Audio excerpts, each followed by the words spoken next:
اور ہم سے خوب کام لیں۔ اس کے بعد پھر جو ہے اسی دور کی کچھ رسموں کے بارے میں گفتگو کی گئی ہے کہ اس دور میں ایسا ہوتا تھا کہ بیوی کی عمر بڑھ جانے کے بعد شوہر اس پر توجہ نہیں کرتا تھا، بلکہ اس دور کی نہیں، بلکہ میں سمجھتا ہوں کہ یہ اس دور کا بھی مسئلہ ہے۔ اگر 3-4 بچے ہو جاتے ہیں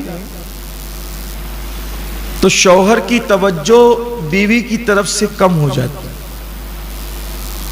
اس کی بہت ساری وجوہات میں سے ایک وجہ یہ ہے کہ بیوی بچوں کی پرورش میں متوجہ رہتی ہے، پھر کام دھام اور پھر صحت بھی ویسی نہیں رہ جاتی، تو اکثر 3-4 بچوں کے بعد یا شادی کو 10-15 سال بیتنے کے بعد مردوں کے قدم ڈگمگانے لگتے، وہ عورتوں کی طرف سے بے توجہی کرتے۔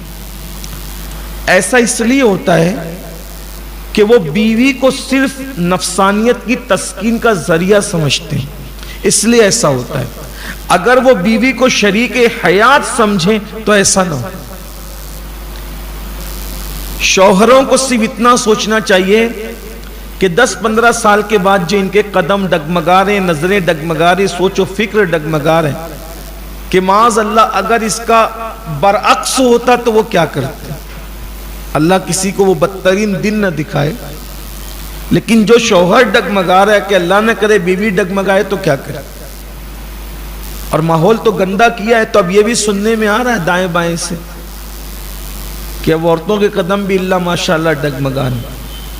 تو یہ نہ ایک دوسرے کو بحیثیت شوہر یا بحیثیت بیوی قبول نہیں کرتے، بلکہ صرف اپنی خواہشات کی تسکین کا ذریعہ سمجھ کے قبول کرتے ہیں۔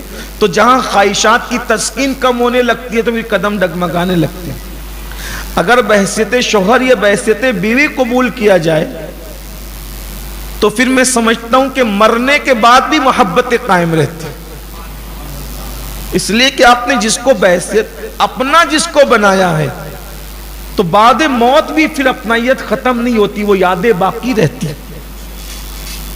اور ہمارے یہاں ایسا ہے اسلام میں، میں تو لوگوں کو کہتا ہوں اور بار بار فخر سے کہتا ہوں کہ بیوی زندہ رہی تو اس کے رخسار کے تل پر سمرقند اور بخارا جیسے شہر بسائے مسلمانوں نے، اور مر گئی تو تاج محل جیسی عمارتیں بنائی مسلمانوں۔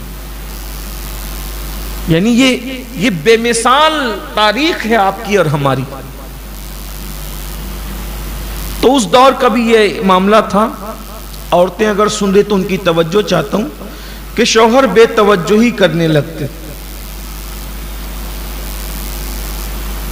تو شوہروں کو کہا گیا کہ ایک کام کرو، اس طرح کا جب معاملہ بے رغبتی کا آ جائے تو دونوں کو بٹھا کر کے سمجھایا جائے اور صلح کرائی جائے۔ پھر کبھی کبھی یہ بے توجہی کا نتیجہ یہ نکلتا ہے کہ انسان دوسری بیوی کر لیتا ہے، اور قرآن فرما رہا ہے کہ جب وہ دوسری کرتا ہے تو وہ کسی ایک ہی کی طرف جھکا رہتا ہے، اسی کو ٹائم زیادہ دیتا ہے۔ اسلام کہتا ہے ایسا نہیں ہو سکتا۔